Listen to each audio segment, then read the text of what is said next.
She was known as the Queen of Heaven, but I could feel that her energy was much more older. They were battling. It's like the battle of the gods against the earth demons. To me, the earth demons are earth-based spiritual beings. How do you incorporate serpents into your practice?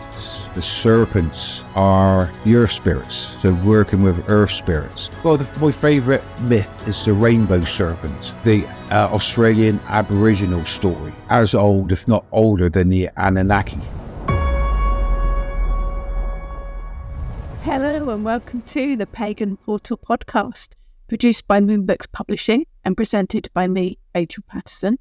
Today I am very pleased to welcome fellow author Scott Irvine. Welcome. Thank you. Now we're going to dive straight in, because that's how we roll, by telling us a little bit about yourself. Okay, well, I'm an author. I have had 2 books published by Moonbooks, Collective Inc., Ishtar and Ereskigil, which is 4 years old and sold over 1,000 copies. And this is a year old, Magic of Serpents, which is a year old. I also have 3 books with another publishing company, 2 on the Dark Divine Feminine, which are like booklets. One is on Ereskigil and the other Kali. And I also have a novel out, The King's Odyssey, which is a fantasy novel set in the Bronze Age, based on Portland, of all places, concerning a king, a hobgoblin, witches and druids, and a cat called Lucifer who can speak. Sounds perfect. Sounds like a kind of world I'd want to live in. Yeah, absolutely. Yes. So as well as that, I'm a gardener. I've been a gardener for 30 years. I've worked for councils, schools, and private companies, working in all elements, which I believe by working in nature for 30 years, I've come to understand how nature works and the connection I feel with the earth spirits. To me, it's all about the earth spirits, connecting to the earth spirits rather than the gods in the sky. It makes you aware of the changing seasons. You're in tune with it, aren't you? Yes, that's it. When you're in it, basically, as a career, that is your life. So you understand up to a point. It seems a bit weird. The last couple of years has been a bit strange. I've been unable to predict anything, with the garden. We've got Love in the Mists coming up. We've got our broccoli coming up. We've got our tomatoes are only just ripening now. And plants that has normally died off are starting to spring up again. So yeah, it is. Happening. It's all over the place, isn't it? It's all over the place. It's definitely a climate change as such. Something isn't. Yeah. It's definitely changing. So I don't know if that's worrying or whether it's natural. But, well, as I say, I don't know. And for the past 20 years, since I've become a pagan, I've been following the 8-fold cycle of the druids and witches.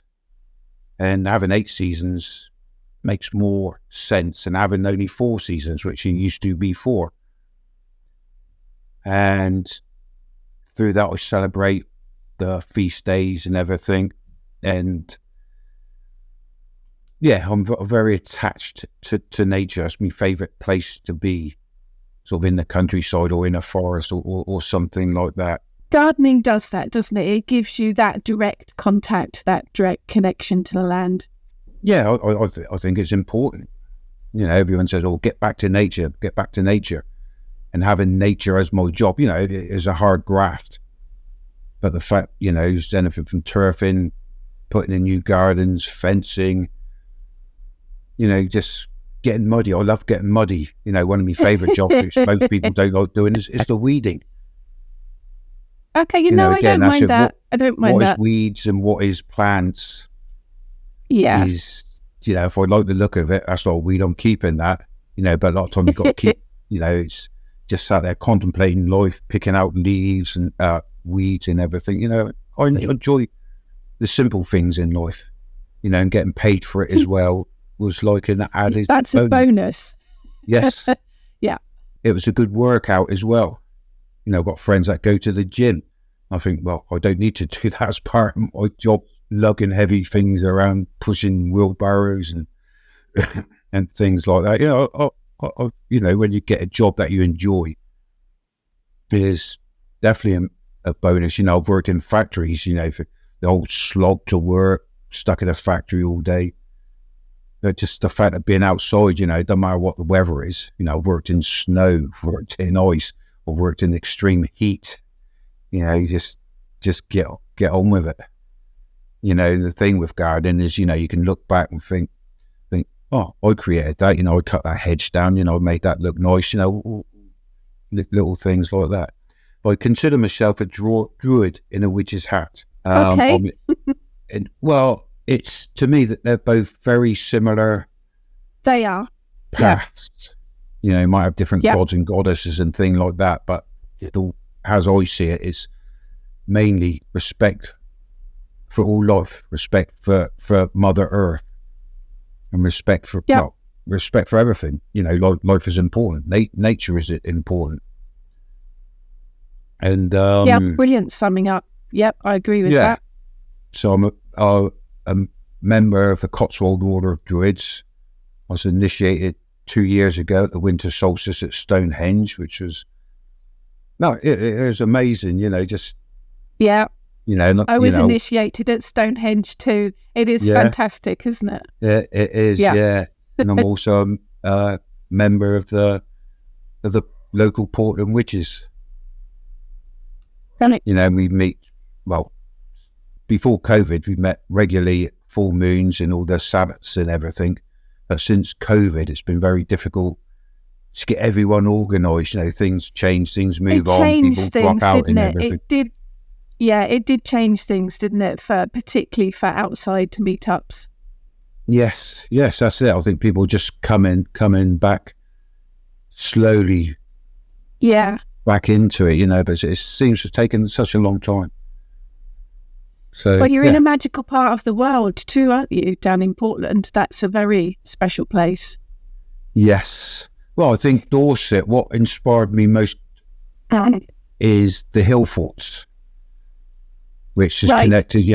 Bronze Age. It's what got me into the Celtic and the Druid scene anyway. There's, also I drove out to one of the hundreds of hill forts, and they're in the countryside, so it's a nice excuse to get away from modern living and people. There's spot on there. Get away from people. Dorset certainly has a special magic to it. It is a lovely part of the world. It's the only county in England that hasn't got a motorway. Bit of useless information. Okay, yes. No, I hadn't thought about that. Yes. Yep. I think you're right about the seasons, though. I think anyone that is a gardener will have noticed that in the last couple of years, I've had roses and geraniums flowering at Christmas, which is madness. There is definitely a change of some sort. So your spiritual journey, did it begin when you were younger, or is it something more newer? Very late in life. Very late in life. Up until 40, the age of 40, my gods and goddesses were motorbikes and football. And that was basically it. Nothing wrong with that. Nothing wrong with that. Graduated from, I'd done a degree. My final year of my degree, I decided to deal with the death of my girlfriend at the time in 1983. I think it's 20 years earlier, and I just bottled it up, which comes with its own complications. And all I had in my mind was, she died, end of it. And it wasn't until one night was living in a student house, and I was all ready to walk out of.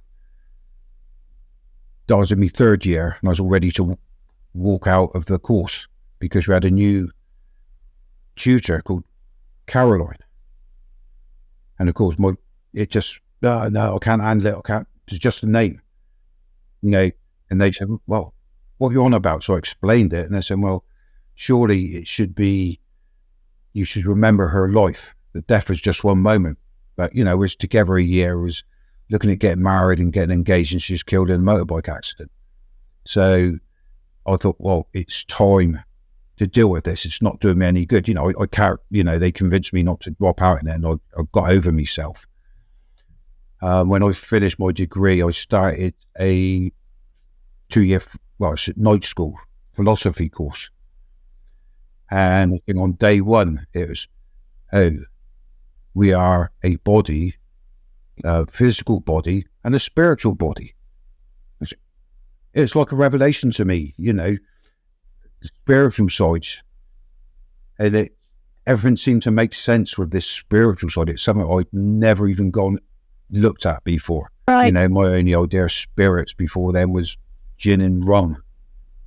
But and there's nothing wrong with those spirits either. well, no. So that was a fascinating learning curve. Yeah, Just I bet. the philosophy side, where I learned a lot about philosophy, which made me think, I need to look into this. When I finished my degree, which was in Southampton, I come back to Portland. Then I met up with pagans, something I'd never come across before. All my friends were footballers and bikers and things like that. And again, it's like a revelation. Well, gods and goddesses, the only god I knew was a Christian god, but when you started looking at, especially, I started looking more and more into the Celtic sort of world. Druids. I was fascinated by Druids. I used to go to the free festivals at Stonehenge, and the excitement of the Druids coming in on the solstice was, I want to do that. I want to find out as much as I can. So, it started slowly. And I guess with the pagan festivals that I started going to and all that, I started following the pagan path and haven't looked back. Yeah, I think once you find it, it is like coming home, isn't it? Yes, it is. It's something that was definitely missing. Yeah. For me, life. It's just the physical side, basically. Without the spirituality, you've only got half a life. And to think that I've gone 40 years without that, I've had a good 40 years up to that. But say when it's a revelation, people say only 40. It's 24 years ago. Most people I know, pagans from very young age, so they've had that head start. And I just feel a bit silly that I didn't even know about it. I think a lot of it is your circles who you hang about with, Yeah, it's about bringing it all together, isn't it? But you obviously weren't meant to be on that pathway beforehand. You had to have that bit to make this bit work. So we've all got slightly different journeys, haven't we? I think everyone's got a different journey, different paths, different entries to the path. Sometimes you meet up together, you travel together for a while. The aim is the same. I think big part is know thyself. That's the first thing, who am I? And I say the first revelation was, I'm a physical person, a spiritual person as well as a physical person. When you start looking at the physical, what's the spiritual side? Start looking into what the spiritual side is. And it draws you into the gods and goddesses and the earth spirits and everything that's involved with the spiritual side. It's a fascinating journey, no matter how you get to it or how it happens. It is a fascinating journey, that's for sure. Yeah, well, the important thing is getting into it. So let's start with Daughters of Sin, which sounds like some kind of horror movie. That was the idea behind it. Yeah, it's a good phrase. Who are they and how did you discover them? Well, my first connection to a goddess was the Celtic Bridget, because she is local in a sense. She's a British goddess connected to the Celtics and the Druids, and she was known as the Queen of Heaven. But I could feel that her energy was much more older than the Celts. You know, I was thinking, well, where did she come from? So again, back to the old research, looking at Queens of Heaven, the Roman Queen of Heaven was Minerva, and I quickly latched on that the Roman pantheon was basically exactly the same as a Greek pantheon. So who was Minerva in the Greeks, which, as far as I could find out, was a Greek goddess of war, Athena. And you know, you think, oh yeah, look at all the the Greek pantheon, Zeus and all that. I think, oh yeah, fascinating. But I want to go back further. You know, where did Athena come from? Where did Zeus come from? You know, I was very aware that they sort of, Mars, all the planets were named after the Roman gods, which again was the same, just different names to the Greek ones. And then I come across a book about the Anunnaki. Well, no, about the Sumerians and Babylonians. So when I started researching them, and I was thinking, well, they're the earliest recorded language, if you like, of the gods and goddesses, which was the Anunnaki. Who are the Anunnaki? And when you look at it, their main gods were the gods of the planets and the sun and the moon. And when you look, take Nergal, god of war, his planet was Mars. It was a god of war. So Venus, Aphrodite, was Ishtar. You know, the only difference I found with Ishtar is she had this, well, I say opposing force, but she had this dark sister who was the queen of the underworld. And you had that dynamic between the morning star, which is Ishtar, and the evening star, which is Ereshkigal. But the fact that, you know, they used the planet Venus, and their father was the moon god Sin. So I thought, the Daughters of Sin. And it has that connotation of Hammer horror type thing, sort of thing. So I took that on board. The Daughters of Sin, you know, make people, who's the Daughters of Sin? So yeah, so basically that's just the daughters of the moon god. And again, he was male, but by the time of the Greeks, he became female, with Artemis, which I've looked into it. I won't go into all that now, you know, it's quite a drawn out explanation how he become a female. But yeah, you know, it's all this fascinating. Well, to me, it's the connection, pretty much a direct connection between the Anunnaki gods and goddesses to the Greek gods and goddesses. So in my mind, they were the first ones. I mean, who they are, you know, the Anunnaki, those from heaven who came to earth. You know, when you look at it, you think, they arrived, according to the texts, arrived on this planet. Where did they arrive from? They drove about in chariots of fire. Were they aliens? It just makes sense when you look at gods as aliens, because they had physical bodies. They married and had families with humans. So there's obviously physical people. They also had the same characteristics. They had tempers, they had jealousy, and they had rage, which in my mind isn't how I would imagine a god or anything. No, they're human emotions, aren't they? Yes, to me, there's just human informed, human natured. So are they gods? How we imagine gods? They come from the heaven. Yeah, come down in spaceships and stuff like that. So that's not a very PC thing to say with gods and goddesses.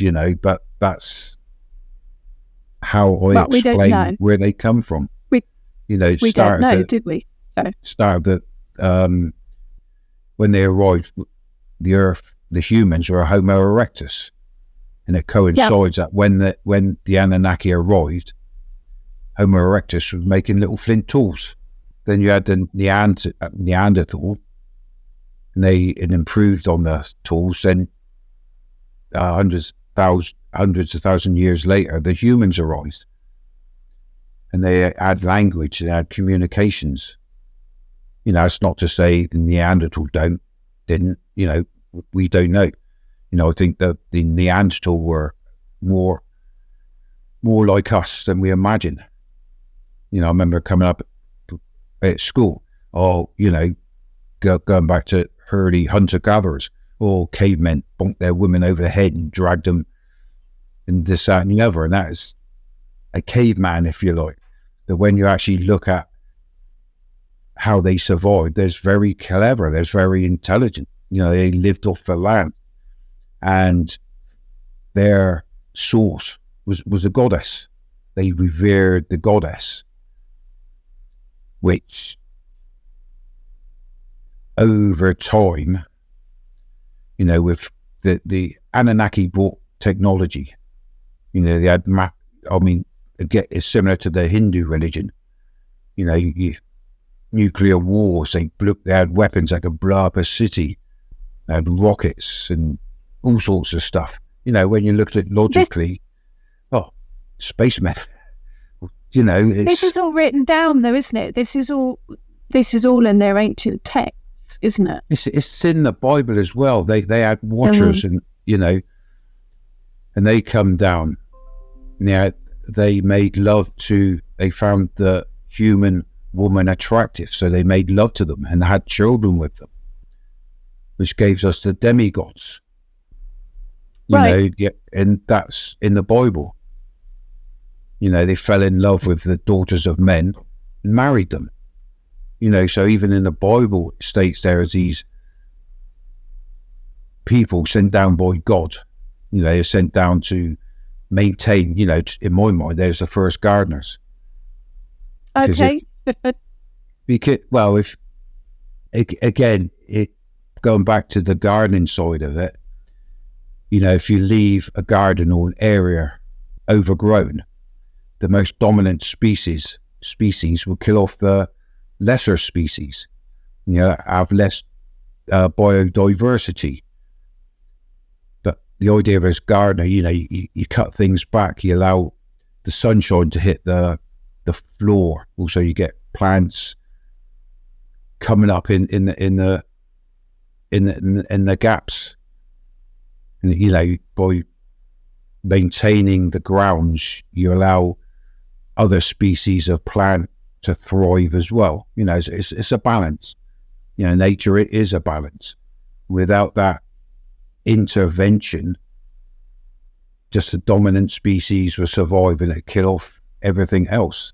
That's how I see my job as a gardener. Get rid of this, or the ivy's killing the tree, get back the ivy, prune this bush to let the light in over the hedge, and things like that.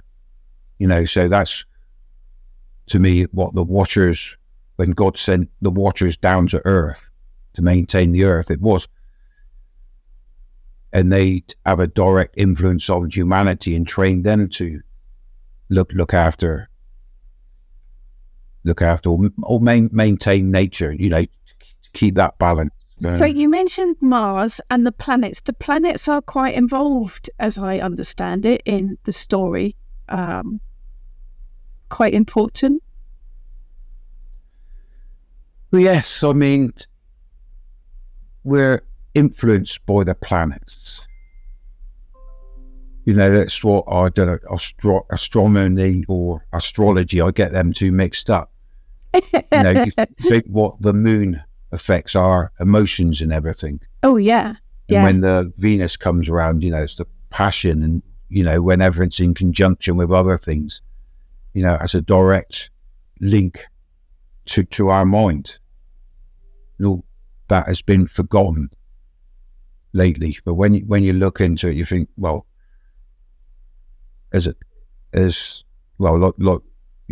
planets, as is the sun and the moon, they have an influence on, especially when they're in conjunction or near each other, affects all life on Earth. Simple thing like the moon, it affects the tides, stirs up the oceans, which creates life. Without the moon, would there be life on our planet? Without any of the planets up there, would things be slightly different? Each one has an effect on the human mind, depending on where they are in the sky. And they say that we imagine the planets orbiting the sun is concentric, but they're not. A lot of them are elliptical. So sometimes they're closer to the sun, and also, I mean, there's times, I think every 40 years, Venus is closer to the Earth because of its orbit, which will have more of an effect than when it's a far away orbit, it's further away from the Earth. So they're very important. I think that's why they were given gods or names of gods, or the influence of gods, which affect us all. So whether it's Mars, whether it's Aries, or whether it's Nergal, it's the same. As we know, Mars, god of war. So, does that affect wars or make people angry? It's a fascinating subject. But yeah, the planets are important. I think it's interesting, though, because as I understand it, these ancient cultures understood the planets. Yes, they're more attuned to the planets. They're more attuned to nature. Their life was hunting. If their prey wasn't about, they would starve. If the fruit on the trees didn't grow, they would starve. So they're very aware. Their early life was, they migrated by following the beasts, the mammoths and the things, and there's fighting with the hyenas for the scraps. It wasn't until they learned the flint tools, which put them on par with the big cats and stuff. They could fight back, they could protect themselves. With these flint tools, they could capture an animal, and they had blades to cut it. And they learned fire. Was that given to them by the gods? Again, you look at the Greek myths. There was, I can't remember his name. But someone gave them fire, didn't he? yes, and he was punished. Here's a guy Zeus strapped into, because he is strapped to a mountain, and on his punishment, and the birds would eat from his stomach every day. So he was delightful. In pain. So the gods were against us having myths knowledge. Are a bit gruesome. Yes. Greek myths are a bit gruesome, aren't they? Yes. Well, so's the Anunnaki. There's a lot of rapes in the Anunnaki. Well, there is. You look at Poseidon and Medusa. So in a lot of the stories, yeah. Yeah. So there's a lot of that sort. Human activities, or did we learn that from the goddess, from the gods? Okay. Yeah. So in a sense, they were bad influences. Now, taking us back to Ishtar and Ereshkigal, you mentioned them being opposites, opposing forces bit of balance there. What makes you say that they are opposing forces? Do they have specific characteristics? No, that is my invention. That is how, at the time I was researching Queens of Heaven, I came across the Hindu Queen of Heaven and their early stories about opposing forces of the gods and the demons, deity and aditi. Aditi was the mother goddess, and she gave birth to the gods, whereas deity, they're sisters, both from the same source. Deity gave birth to the serpents that they called demons. And it's only within the last couple of 100 years that the word demon has been construed as evil. Demon means is an earth spirit. But with Hollywood, with Hammer House horror, and Christianity as well, the word demon, like the serpent, is deemed evil. And they were battling. It's like the battle of the gods against the earth demons. And to me, the earth demons are earth-based spiritual beings that influenced humanity before the gods came along, especially before Christianity came along. And that's what a lot, I think, witchcraft is, dealing with, working with the earth spirits. That's why I'm more of an earth spirit person. I can't claim that I've seen a fairy or seen any sort of thing, but sometimes I'm not very good at empathy or anything like that. But sometimes you're sat in the garden, some go past you, think, oh, what's that? And you can just feel the presence of a garden spirit, if you're like, yes. And I'll make me garden, the garden is to attract insects, to attract the bees, pollination. Again, without them things, again, we wouldn't be able to survive. So things like that is important. Balance seems to feature a lot for you with your deities, with your pathway, with nature. Does for me. I think balance is important, but that's key for a lot of things, isn't it? I think it's one of the most important things that makes us human. Seeking balance, I guess. Don't we? We should try and seek balance in everything that we do, really, I guess. We live in a duality world. You've got light and dark, summer, winter. You've got male, female, positive, negative.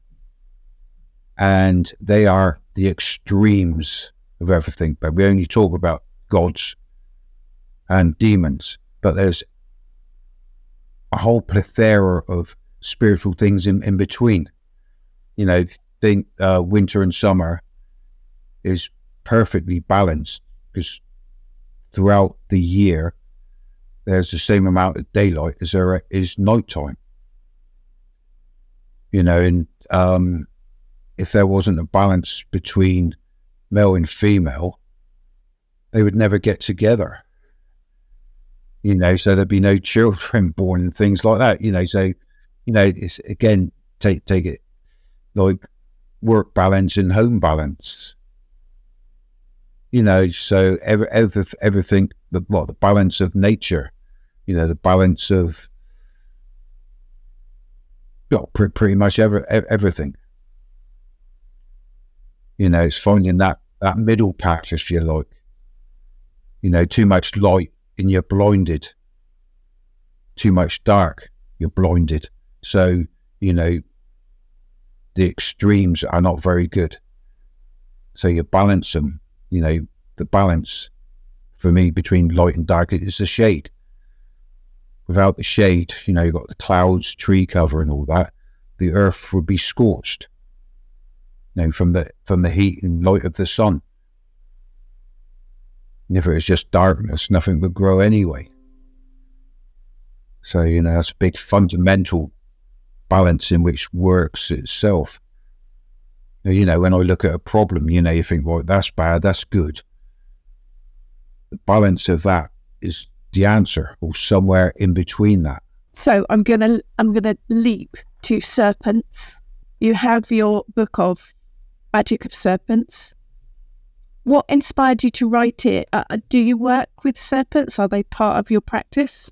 Well, yeah, I found that a very good question. You know, I was thinking, yeah, do I work with them? You know, I wrote a book about them, but how do you incorporate serpents into your practice? And again, just recently, I've been doing some research. The serpents are the earth spirits.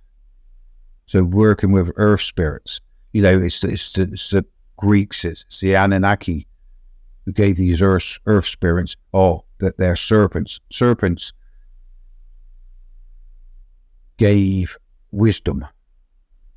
You know, again, if we go back to the Garden of Eden, you know, you had the serpent who, even from a young age, you know, used to go to Sunday school. And I remember hearing about this serpent, said, you do not touch the tree of knowledge. And he gave Eve the apple, as you know, he wanted to teach humanity wisdom. So they knew sort of who they were and what the universe was all about. But God didn't want that. You know, he wanted to keep humanity ignorant. And that way they could be used to work. You know, is it natural that we go out to work every day for most of our lives? You know, pay taxes. You know, where does all that come from? I understand why we need all that. But, you know, that I went to a Left Hand Path conference a couple of weeks ago. You know, and they said, well, that was an idea. We're still living with that idea 3,000-4,000 years down the line. To us, it's natural. You know, but is it natural? You know, to me, natural is working with nature. You know, I know we can't all go out hunting our food and stuff like that. You know, there's not that I resources. think there's a lot of people would starve if they had to hunt their own food. Well, I would. You know, I could never. You know, if I guess if I had to. You know, I remember my dad used to go out and get bunnies on Portland. And he'd come up, he'd skin it and do that and put it in a pot. Great. Do you want to go skinning it? I've lived on a farm. I've lived on a come farm, out so I know that side of it. Yeah. No, thanks. You know, I couldn't kill an animal, but I think because it's our way of thinking nowadays. You know, but if you was born into a life where you had to hunt, you had to carve it open, you know, it'd be a natural thing. You know, obviously it's not something that can happen now because there's too many people, too many built up areas. You know, if everyone decided, I'm going to be a hunter-gatherer, you know, resources are run out very quick. A bit low, You know, I think governments won't like that idea either. So it's, I think it's about knowledge as well, isn't it? Back to knowledge, I guess, in where your food comes from. I think people are so used to just buying stuff in the supermarket that they don't think about where it comes from. And I think that's important to know. Yes, I think so too. I mean, I was thinking about this. I was going through your questions. I was thinking, where do I use the serpent in my practice? I thought, the Kundalini. You know, Shakti, a serpent. You know, so, I mean, both these books, and I think a couple of the other books, I've used the Kundalini as an example of Shakti. You know, I'm fascinated by, you know, again, there's a recent thing about the chakras. You know, what's the chakras? What do they do? What are they all about? And it's increasing your frequency. You know, the earth-based frequency is a low frequency that the earth spirits work at. But you increase your frequency as the serpent goes up your spine through the chakras. By the time it's reached the crown chakra, it's at a higher frequency that connects you to the universe, or to what we call gods, to their frequency. So the serpent is used in my pathway, even when you're meditating, it stirs the serpent in the root chakra. You don't need to meditate to stir it. Anything you do with passion, you do artwork, or do a lot of sculpting, writing. When you're writing, when you're in the zone, it's activating the serpent or Shakti. So all that is, so without realizing it, sometimes I write. It's out of time already. I've been doing this for 4 hours or whatever. But when you're sculpting, you're so in the zone, you just focus on the one thing. And to me, that's what life is all about. You're creating, you're at peace with yourself. The rest of the world doesn't exist. It's just you and what you're doing. Like poets, that inspiration's from the goddess, or from Shakti, the fire of the goddess, if you like. So it's, for me, that's my dragon power. But I think serpents and dragons are very much connected, aren't they? Yes. When I listen to your talk, you could transpose dragon for serpent. Yeah, for serpent. It's the difficult thing is, what is the difference with them? If any. I'm not. I think the Chinese is the only culture that recognizes the dragon as separate from the serpent. Right. There is so a crossover, isn't there? There is a. Yes. So to me, the dragon is a combination of the serpent and the bird. The bird reflects the heavens. He's flying the air. The serpent is earthbound. Put them together. Connects the earth spirit with the heavenly spirit. You put wings on a serpent, you got a dragon. Yeah, that makes sense. Yeah, so you do talk about that in your serpent book, don't you? Serpent, bird, and a tree. Yes. No, I thought that was a fascinating question. What does it mean? And I was thinking, wow, it's a very good question. I associated the bird, the serpent, with Enki, the Anunnaki Enki, Lord of the Earth. Again, he wanted to give humanity wisdom, but is opposed by his brother and heir to the throne, Enlil, who was an air god, who was the equivalent to Zeus, if you like. You see their stories, you think, well, same as Indra. He's Zeus as well. And so I've seen that as the serpent tribe of Enki, opposed to, well, not opposed, that they were brothers. And it's a story. They grew up together, the serpent and the bird. When they was old enough, the serpent lived in the roots of the tree, and the bird lived in the branches. And they made this oath that they would protect each other's young when one of them would go out to hunt food.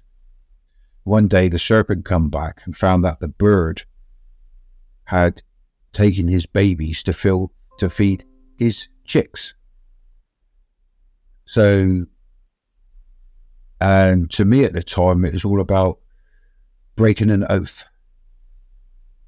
An oath in them days, I mean, you look at that in medieval days, your oath was your bond. And I think in them days, your oath was your bond. You didn't have, they did have records on the cuneiform tablets. But, if and I am of that breed, if I make a promise to somebody, doesn't matter if I don't feel like doing it or whatever, I would do it. That as a sort of oath. But nowadays, people, it's not that important. Somebody promises something, think, oh, great. Then, oh, no, something's changed, can't do it. Where I was go out my way. If I say I'd do something, I would do something.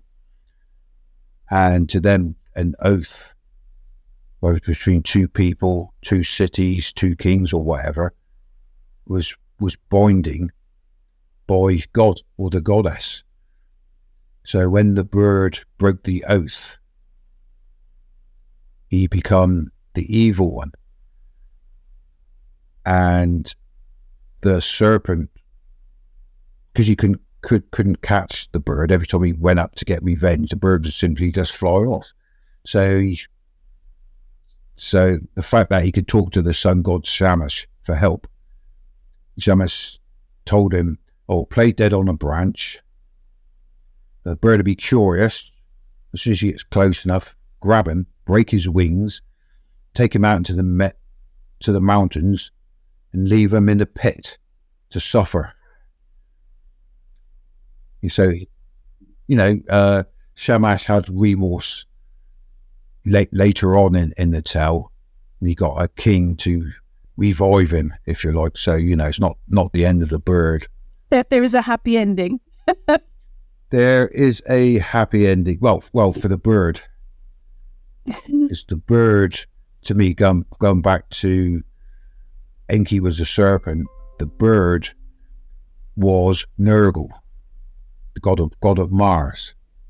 The bird is representative of religion. His descendants become the priests. Yep.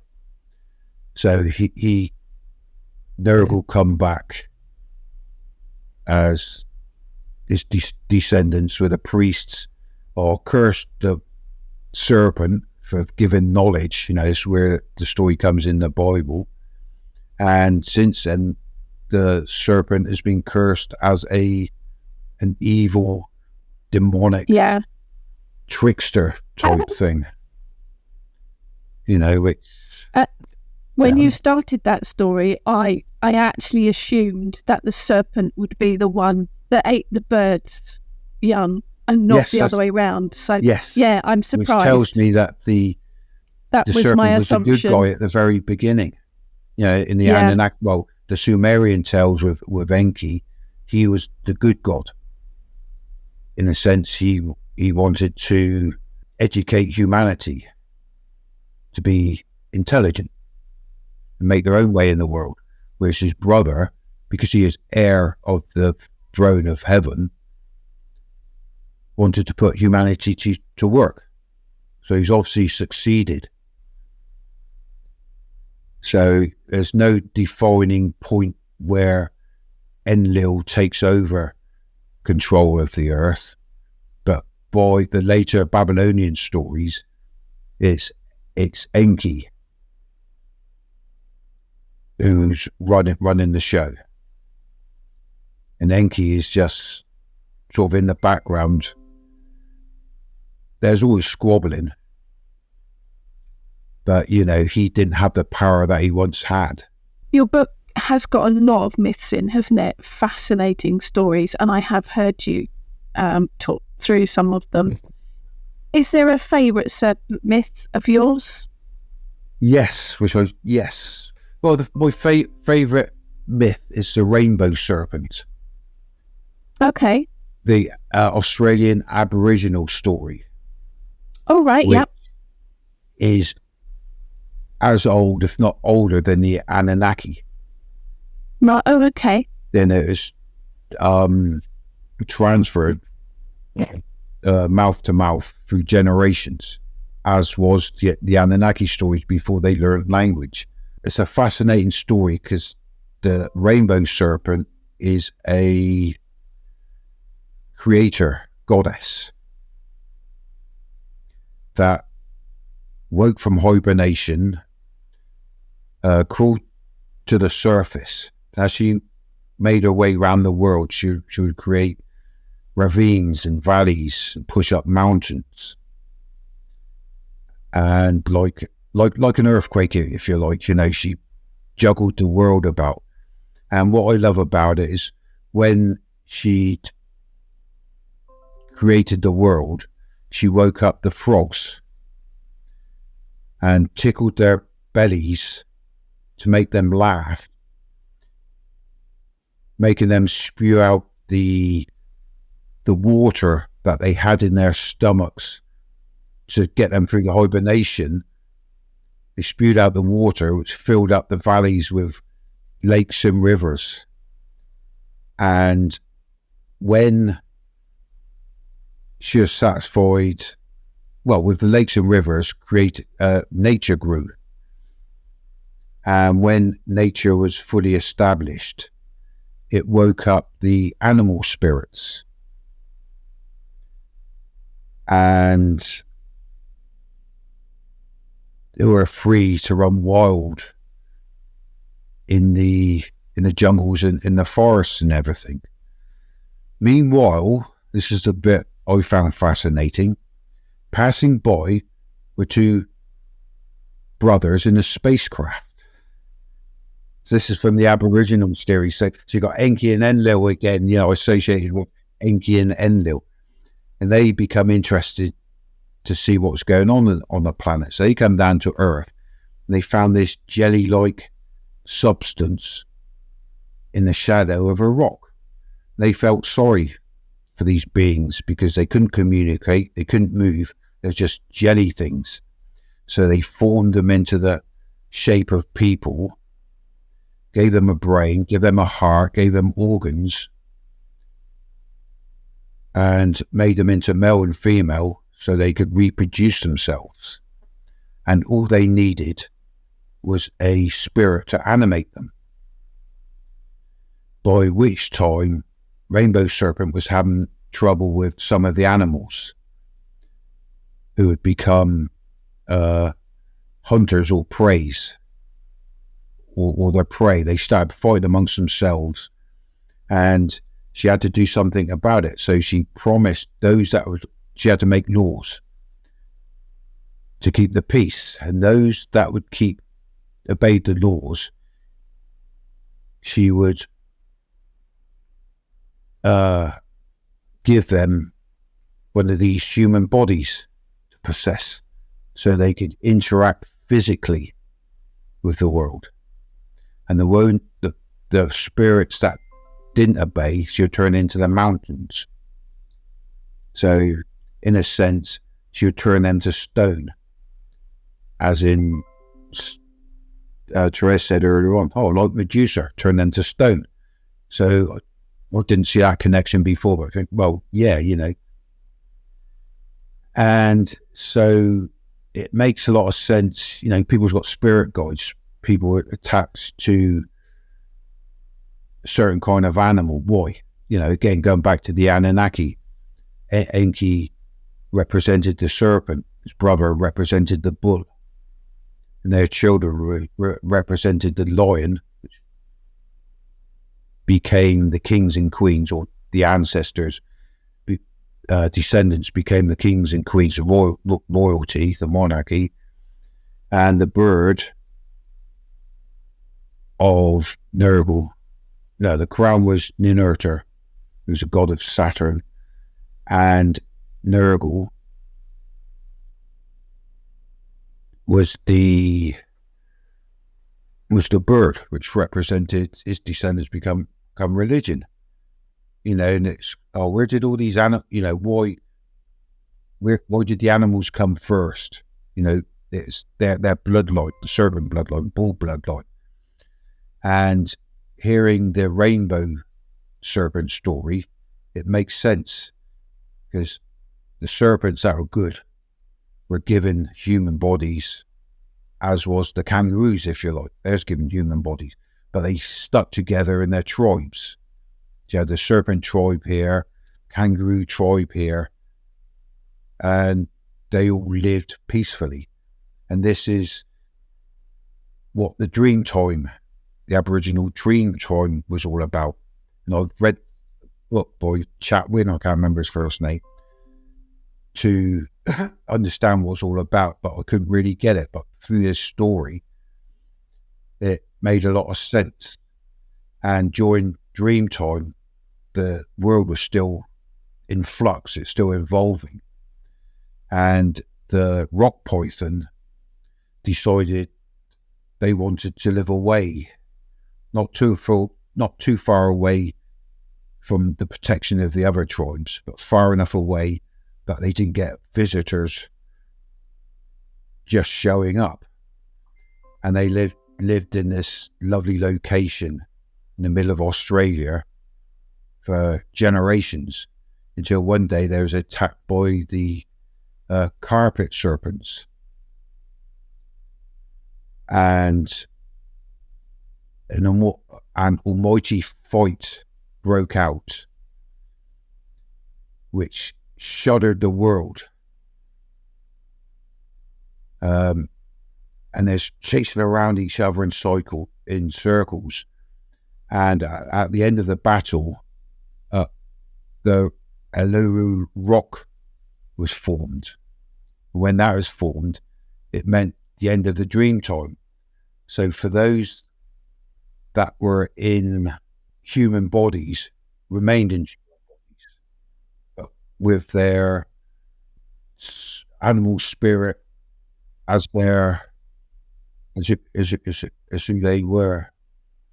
You know, so it just explains to me why we've got animal guides, or where.